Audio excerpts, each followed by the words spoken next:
Good morning, it's David Weegenaar here, obviously. By now, some of you will know who I am. I'm still finding out who I am. I love doing this. I really love it. Because we really are in a world, especially in the Western society of the world, we really are in a situation where we just want to take. Generally, I'm speaking here, take, and not give out. And especially for our services, we're told to charge for them, but my ones are free. I get looked after otherwise. So anyway, today is the 17th of May already. Today in Christchurch, New Zealand, the weather is a bit inclement. There's a little bit of rain, but that's okay. It is nearly approaching winter here in New Zealand. On my PC, it is 9:12 a.m., 9:13 a.m. just gone. Okay, so here, without further ado, I'm not going to do any talking much. I have got my second cup of Pam's coffee here that you might hear me take some swigs of in between. So in between my delivery of the moves or talking, analysis and that sort of thing, just to get rid of the frog in my throat. At least it's not something else. It's just a frog. No, I haven't got any bugs or anything, so don't worry, you can't catch my bugs. Okay, because I haven't got any bugs. I'm quite well, sort of relatively speaking. Whatever your determination or understanding or definition is of well. Now, Basil, what have I got for you today? Okay, this is a special one for Wednesday, the 17th of May. 10 days after my birthday already. This is a special one. It's the first ever recorded game of chess by David Weegenaar. No, not by David Weegenaar. The first ever recorded game in the history of the game of chess in the Golden Treasury of Chess book.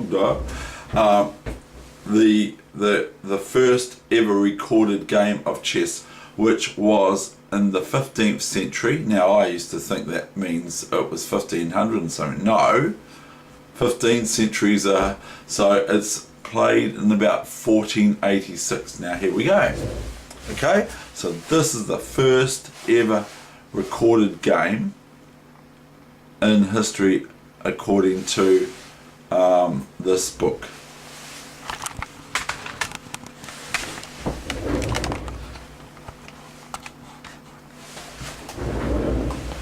And now I will read quickly, without further ado, the late 15th century. That's what I've just said. So that's before the 1500s. This is one of the earliest recorded games. Oh, one of them. Oh, here I am, of modern chess.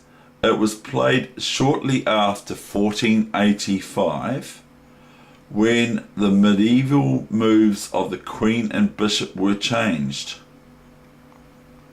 Okay, now some people will know what that all means. I'm not quite sure what actually changed with the queen and bishop, how they changed. Score is from a poem in a Catalan manuscript. Okay, score they derived from a poem in the Catalan manuscript. Isn't that cool? So this is the late 15th century. This is game 16 of the Golden Treasury Chess book, page 18. And the players, please forgive me if I say these names wrong, are Francisco de... That sounds like she should be playing chess, doesn't it? Francisco, it'll be a male, it'll be men. Francisco D.E. Castelvi. Versus, I believe, Narciso Vinolis, or something like that. Now, I'll just show you how they're spelt. There they are there, just to prove I'm not making it up. Okay, here we go. It's now rain. Oh, we got the engine on, haven't we? Switch off the engine. And it did, it showed that move.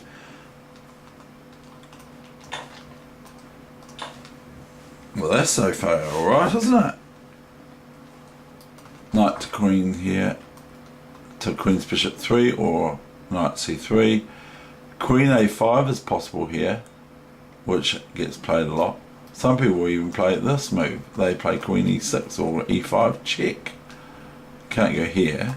So some people, sometimes they go here. This is a real fun. I've already showed this on YouTube, but this is a nice gambit for white to play in the centre counter game. Okay. And it's not mine. I read it about 1982 or something like that. So knight c3, queen d8. That seems a bit odd, doesn't it? The queen's gone right back to her original square, but it is mainline stuff. It looks like white thinks, or I do anyway. When I first came across it, I thought, that's silly. They're going to put their queen from there to there again. They put it back home. What a silly person to do that. But it's thematic, it's normal, it's analysed and everything. And some players, there is some major information from, I think, Chess magazine from England, that gives c6 and they play their queen to c7 and e6, etc., and bishop d6, blah blah blah. Bishop c4, knight f6, knight f3, bishop to knight 5. Now that is not a very good move. They played book h3 here, but there is a better move here, and it picks up a pawn, and this is a good pawn to take, is this one. And now what's black going to do now? Black, if they go here, loses a piece to knight check, and knight takes bishop, etc. So black's best is to take this bishop, knight check, king back here. Don't want to go really too much here, because then you could go here or here, knight takes, and maybe knight takes and queen takes, and white's a clear, reasonably good pawn up. This isn't going to happen to get the bishop out. It can happen, but white's just going to play this sort of thing, and so forth. Now if white had 50,000 pieces, they could go here,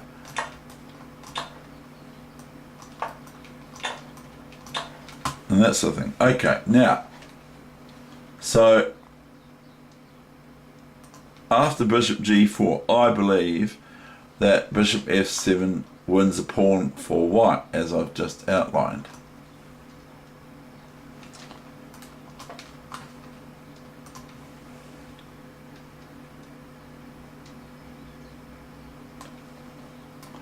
h3, bishop f3, queen f3.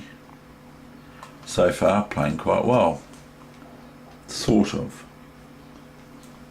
e6, queen b7, why not? Queen's knight, or knight b d7, or queen's knight. This is the queen's knight, as I've said 102,000 times. Queen's knight to queen 2, not king's knight. And even if this knight comes over here, this is still the king's knight. Okay, so Queen's knight to queen 2 or knight b d7. Still have to determine whether this is the knight f d7 or the knight b d7. Now this protects the rook at the same time as developing for black. It protects the rook on a8 from capture of the queen, because it's foolhardy of white to take this queen because of the big huge red line. So is it foolhardy to take this pawn or this pawn, blah blah blah. It's just stupid because you lose your queen. So white's been a wee bit greedy. Knight to b5. Rook to bishop 1. Look, see? Knight takes a7. Now threatening the rook by just going chomp or chomp. Now comes knight to knight 3. Well, it's not quite the best, is it? Knight takes c8. Knight takes knight. Now, if here, then simply here check. Okay. And here's probably the move, and then queen takes knight, if you like, and then black takes this. But look, white is an exchange up. An exchange up means that they have a rook for a minor piece like a bishop or a knight. So an exchange up means you're up in material. A rook's worth 5, a bishop's worth 3.1 or 3.2, and a knight is worth 3.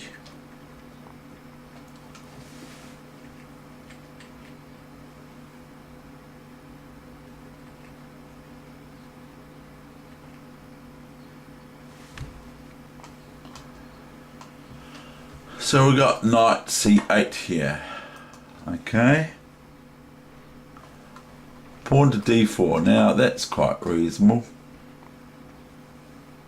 Now if queen takes pawn, we have simply this move, or we have this move, depending on what white wants to play. And even if the queen could move here, which it can't because of capture, and white can play this anyway, because the queen can't take back, you see. Now you'll be learning what I know about pins and things like that.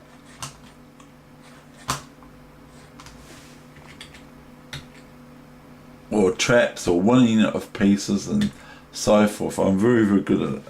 d4, knight d6, it's probably my special talent in chess, is to be able to win pieces or pawns or whatever and grab hold of them. And I used to believe, when I used to think of myself when I was younger as just, let's hang on for the ride here. Okay, this is what I used to concentrate my efforts on. Let's hang on for the ride. It's going to be rocky, but if we can hang in there, we're going to win this game of chess. Okay, because I'm material up. That's what I used to, and also I used to play for time, just would win on time.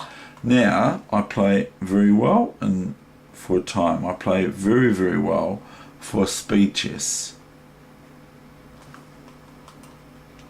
But I play good match games too. But I'm going to do what I promised to do a long time ago, is play the game possibly that I lost to Russell Dive, International Master of Chess in Wellington, New Zealand, the North Island, the main line, the mainland of New Zealand, which is the North Island. Not really, we are the South Island, but I'm not going to go into it. But anyway, we're doing this, aren't we? So, but I'm going to show that game probably straight after this. So d5, ed5, bishop e3. Now I don't actually like the play too much. Bishop d6, rook d1. Still alright. It's not the greatest. Queen to bishop 3. Rook takes pawn. Queen to g6. Taking 2 pawns simultaneously.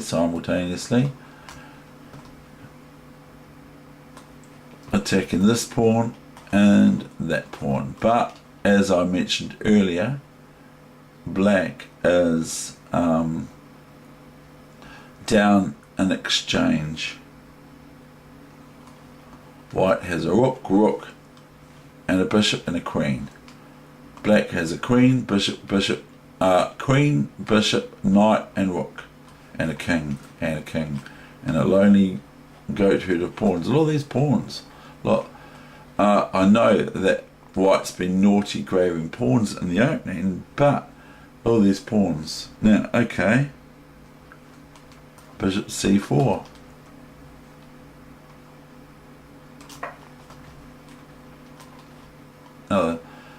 Stupid as stupid can be. Farscamp. Queen takes knight, king f8, queen d8, mate. Okay, that's that game.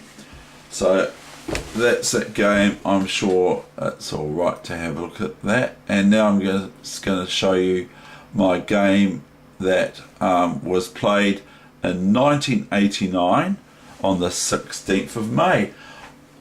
Goodness me, that is 89 28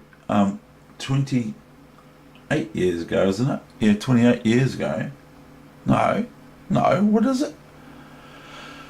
28 years ago. It must be. Yeah, it's 28 years ago, yesterday, that I'm going to show this game that took place last year. And I'm black, and so I'm going to take my position as black. Here is a score sheet for those who want to see it there and then.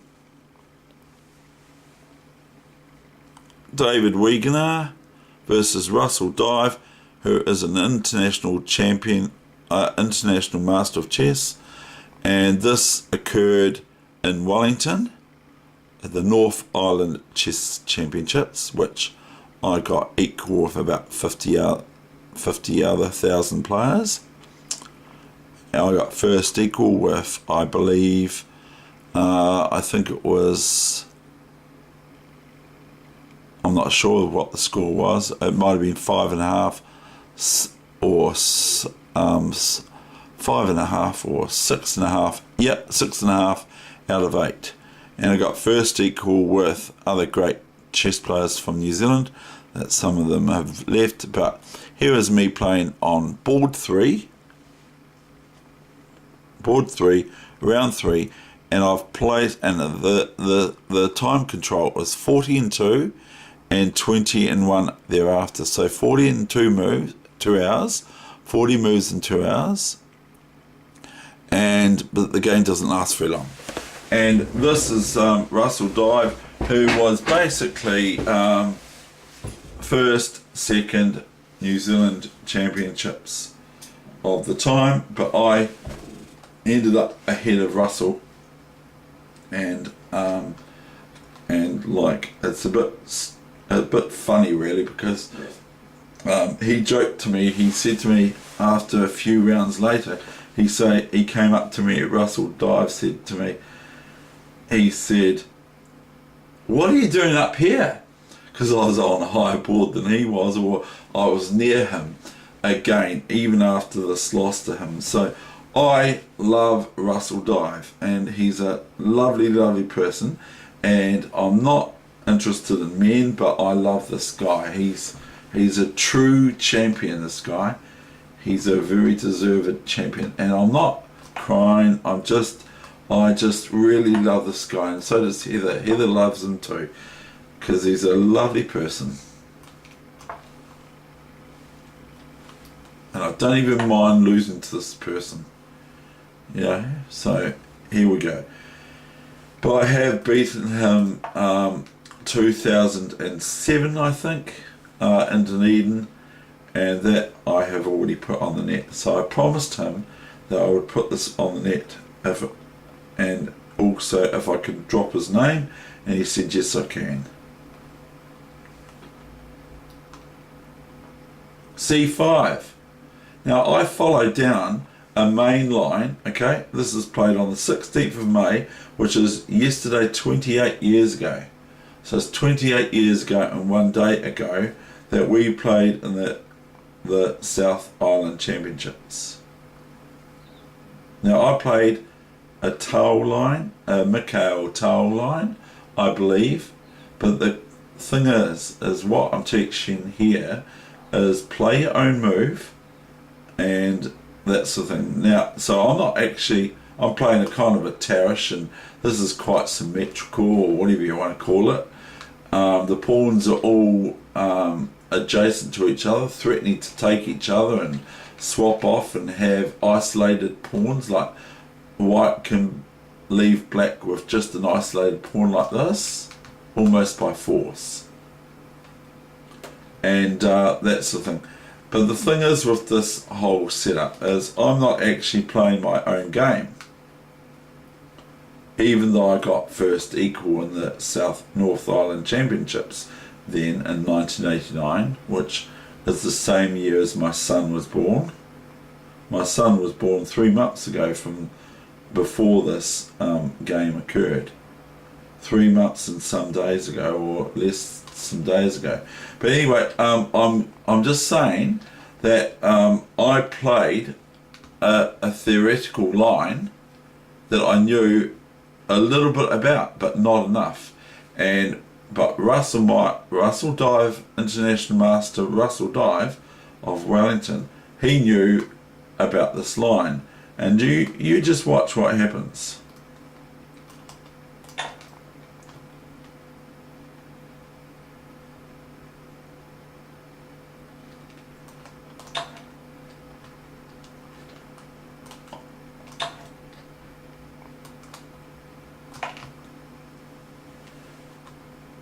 Now if Queen here to think, oh, the pin on the knight, I'll just take this, okay?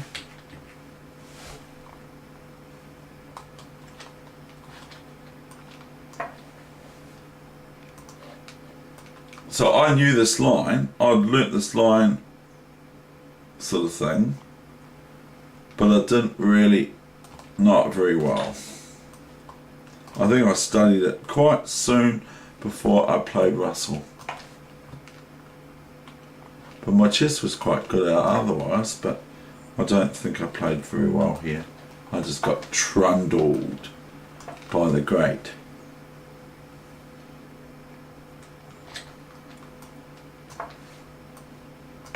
Now, Russell likes to just go, I want to make things solid, and I want to play methodically, and also I've got tactics in the middle of it, and he's very, very good.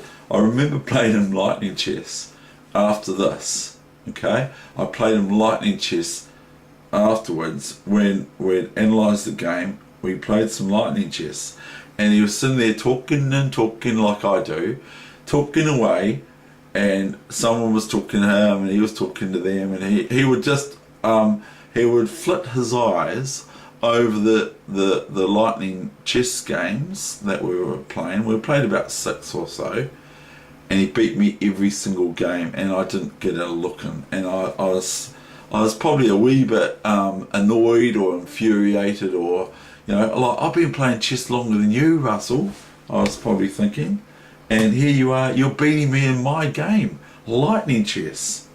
I wasn't getting a look in. I can't forget it. And all I can't forget is he was able to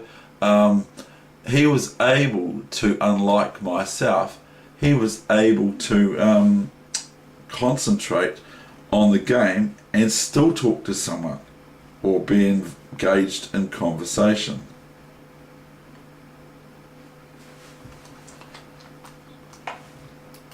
Bishop e2, castle's long. Maybe I should just castle short. But this is the main line. This is a line in this. He plays naught naught. and I go G5. Look, this is Weegenaar, okay, and he goes B4. It might be, I think it might even be put, but look, I take this pawn, you know, and he just goes, oh, okay, he took the pawn, what to do, who cares, Queen C5, oh, I'm going to win a piece, yay, and I'm going, oh, this looks good, you know, because it does sort of look good, eh? Look, this looks kind of good, doesn't it? It looks like White's getting hampered. He just goes Queen C1.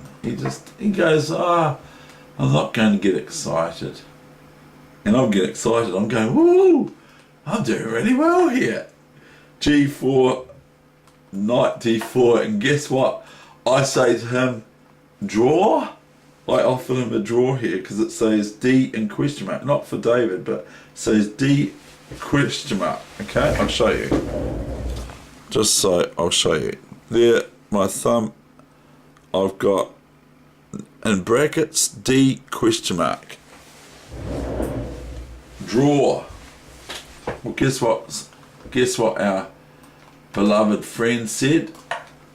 He played his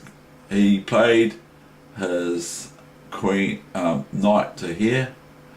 Now here I'm thinking I should just take this. But guess what I do? I've just offered a draw and he's declined, but I'm actually in a lost position here. If I take this, Russell can take with this rook or this, we'll just say he takes with this rook, okay? Then I'm threatened with knight A7 check, so go here.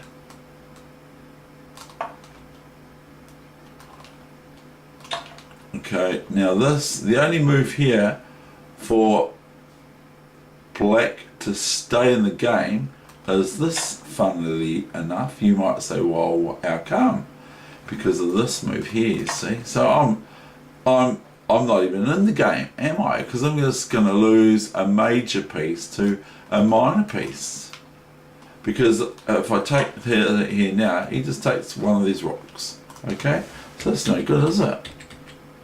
So I might be best to just leave my queen there, not to move it to E7, but I'm worried about this knight on F6 that is looking very, very loose. It's just looking so loose. Also, so I try this, okay? Then Russell just has this, okay? And same as above before that I just mentioned. He's got I've got really only this or this, and he can just take here. Can be quite casual. See, these players, they don't get all excited like I would. They just go, okay, fine. And that's what he did, like in the lightning chess with me too. That please do note that I was honest, that I just got beaten about 7 games in a row, and I just won the New Zealand Lightning Champs some months earlier, and here was Russell just cleaning me up. So I acknowledge his prowess at the chessboard, as other players in New Zealand do too. So when I beat him, okay, when I beat him and I won, I got higher score than him in this tournament. When I beat him some years later, now we've got an equal score together, except for those lightning games that I lost about 250 games to him on that afternoon that he was talking away to. Anyway, I'm digressing, but you can see that Black's just lost the exchange now, or the pawn instead, because White can take the pawn on G4, Okay, and take the pawn on g4. King has to move, or bishop back here. But it can't. Yeah, no, it can't do that, Dave, because it's a silly move. Gives white, gives black play, because it takes the protection off this knight on b5. So after this, it's no good. So we're going to go back.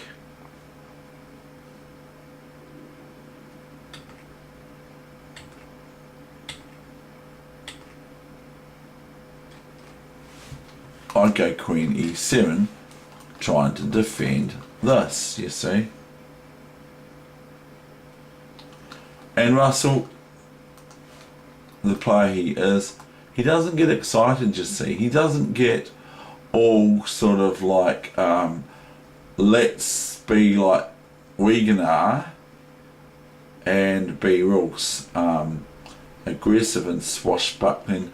He plays quite carefully, but he plays quite carefully very well. That's why he's an international master. Knight a7, and I hang around here. I don't go here because I'm going to Russell can just about take that with his queen, if you get what I mean, because it's just about possible. Is it possible? Is it possible? I think so.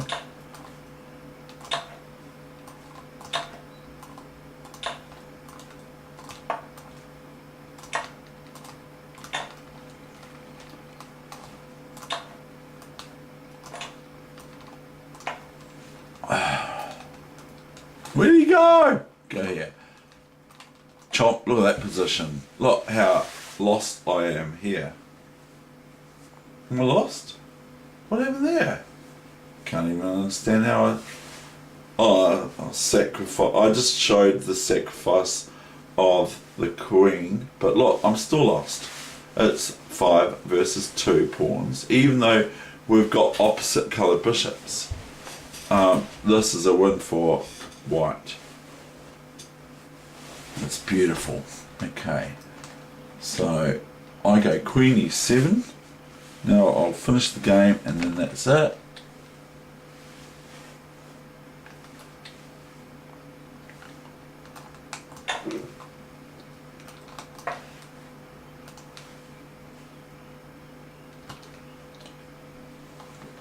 Against Russell, I should just resign now. Rook a b1, knight e4. I'm still, woohoo, woohoo, woohoo. I'm just having fun. Right, knight e4. Knight c6. Which knight c6? What knight c6, Dave? Oh, that one. Oh, I haven't written it down. But it's knight d c6. b c6. Look, I'm going to track this knight, aren't I? No, comes the reply. And anyway, first things first, bishop h8. Rook h8. a3. He just likes to play off the cushion. a3.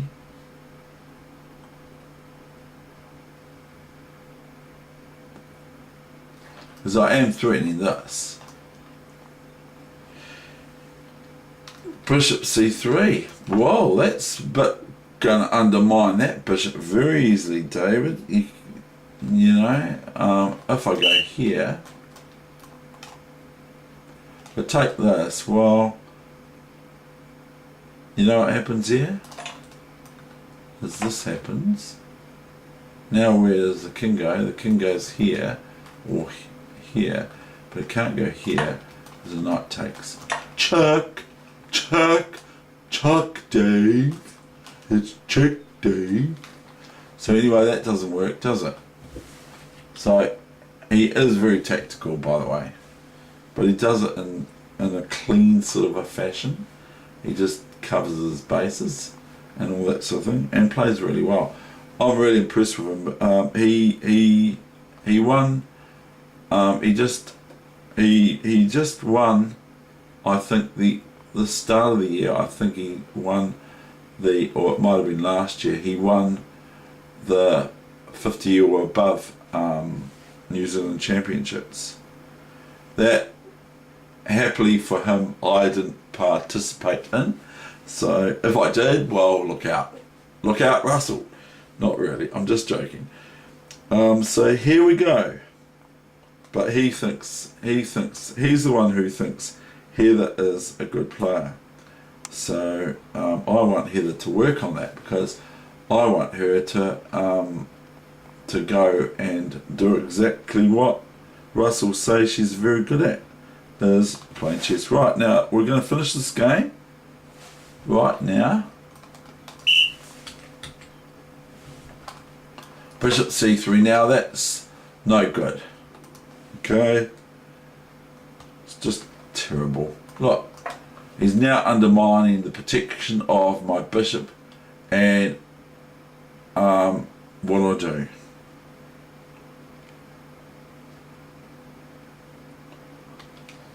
Dave went rook a8. Okay.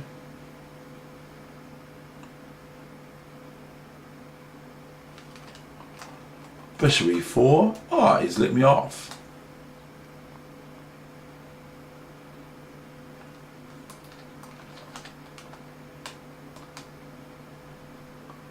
Has he really? Queen e4.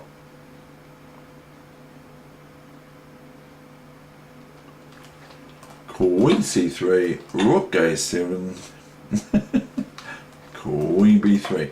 See, that's how Russell wins against you. He just goes, oh, that was the end of that game. So I got, real quickly, I got 1 out of 1, 2 out of 2, 2 out of 3, 2.5 out of 4, 3.5 out of 4, 5, 4.5 out of 6, 5.5 out of 7,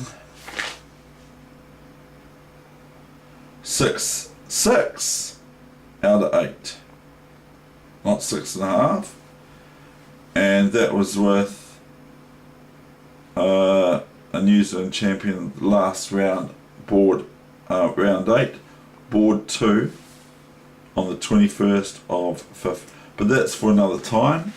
That's the end of my session. I hope you enjoyed that. I will leave that to you to think, what does black play here now?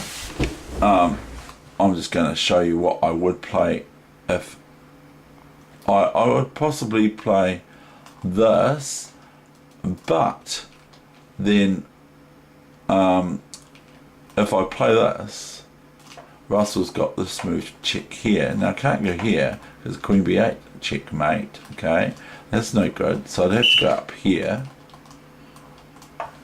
and then you have this other rook to come and join in the fun, because it is, he'd be having fun at my expense. Blah blah blah. And that's not very good, is it? So, but here I've got to basically just move my king back here or something, and if I do, okay, what happens is this check here. So there's all sorts of things that I can't do. Here is mate,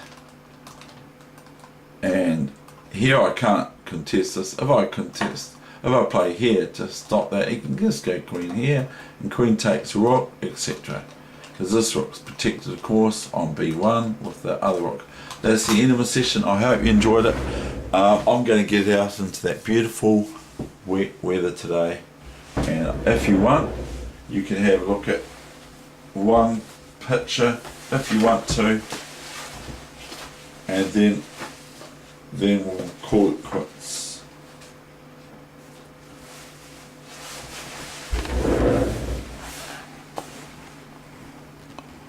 Okay, New Zealand is known, of course, for shellfish, mollusks and that sort of thing, and oysters. Okay, the bounty of the sea. Oyster farmers bring their catch to shore near Ohope